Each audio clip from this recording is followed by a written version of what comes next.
But in the last SONA debates, I saw, and I'll be making a video on that anyway, the DA's chief whip, Mikhalakis, actually really angry, I think, with an ANC member who actually tried to, I think in his speech, he was actually trying to kind of like ask South Africans, or probably those, I don't know if probably this is those on SASA, you know, that they've been encouraged to make more babies, and the more babies they make, they usually get support and all of that. And so from that perspective, Mikhalakis was so angry with that speech. I'll be making that video anyway, and actually slammed him actually in Parliament, you know, for encouraging South Africans, especially the women, to probably have more babies, because those babies will be taken care of by, you know, these grants. And so Deputy Chairperson, the President gloated in his speech on Thursday that more than 28 million unemployed and vulnerable people receive social grants. And although it's commendable that the state is supporting the poor and vulnerable, as it should, this is half our population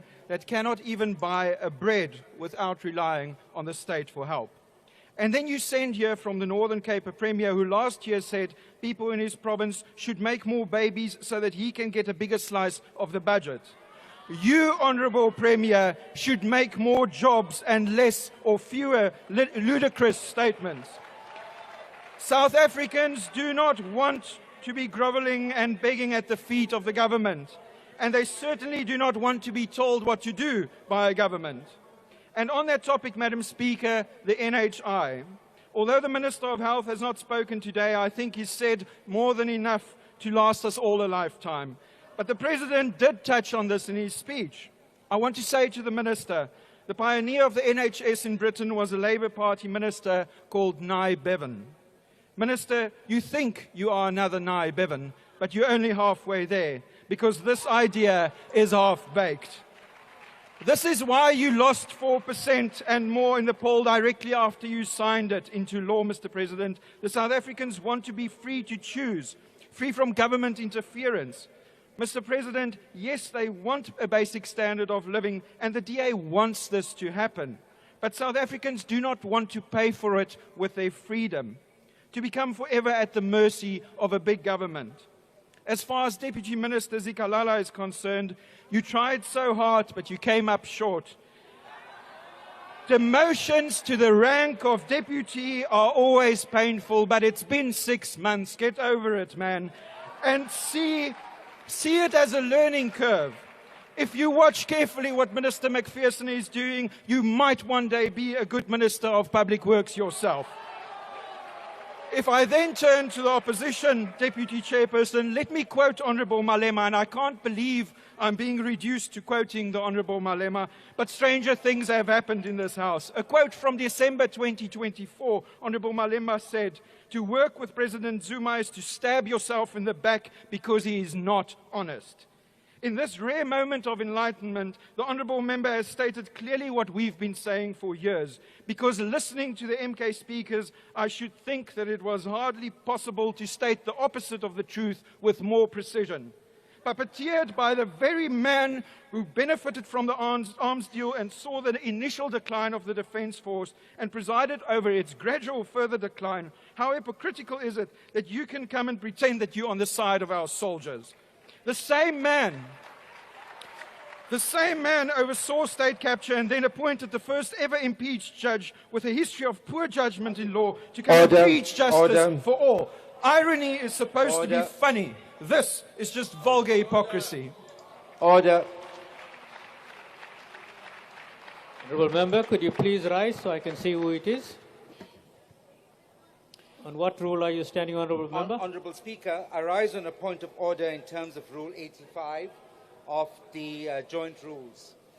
The Honourable Sikhaladis, he made some improper and defamatory statements against President Jacob Zuma, alleging the outcome of an arms deal. Sorry, Honourable Member, Rule 85 is the wrong rule that you are standing on. Please take your seat. It's a wrong rule. Thank you.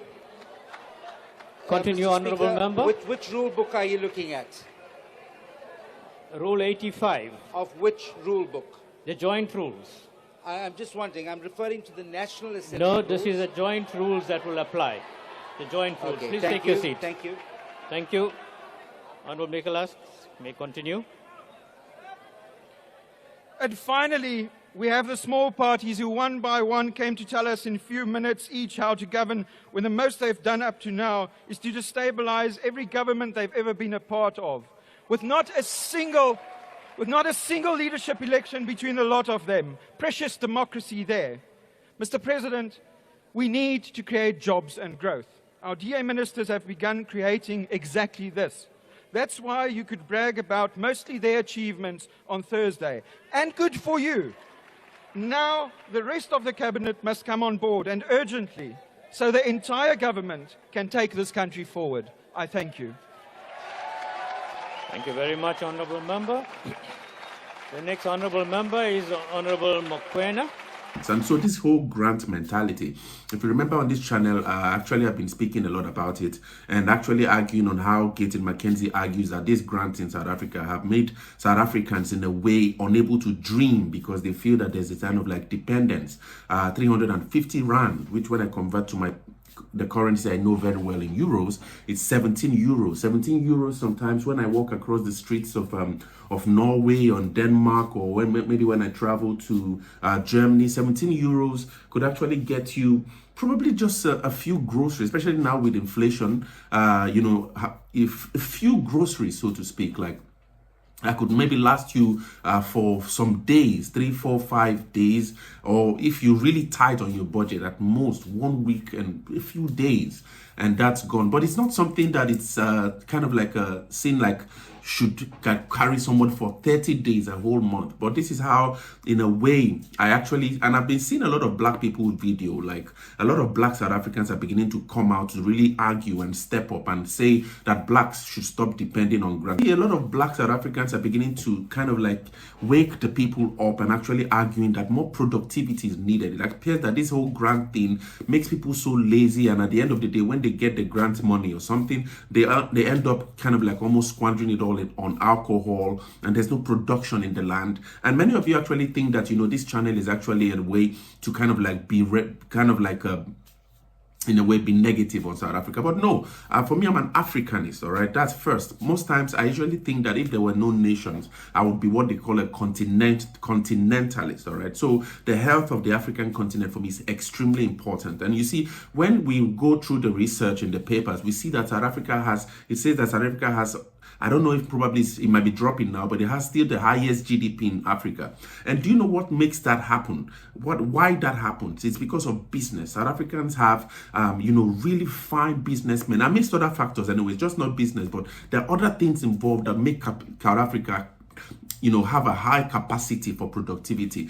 GDP means gross domestic product, all right? The amount of goods and services that's being produced in cumulative, in accumulation, so to speak, within a state, all right? South Africa has the highest, and to have Africa lose that, it's actually really detrimental in a way for me, because South Africa is kind of like a pride for most of us who are Africanists, you see. And so that's why it's really sensitive when I try to speak about these issues in South Africa that might end up, jeopardizing productivity in South Africa here or there. I'm really passionate about South Africa. And share your thoughts in the comments.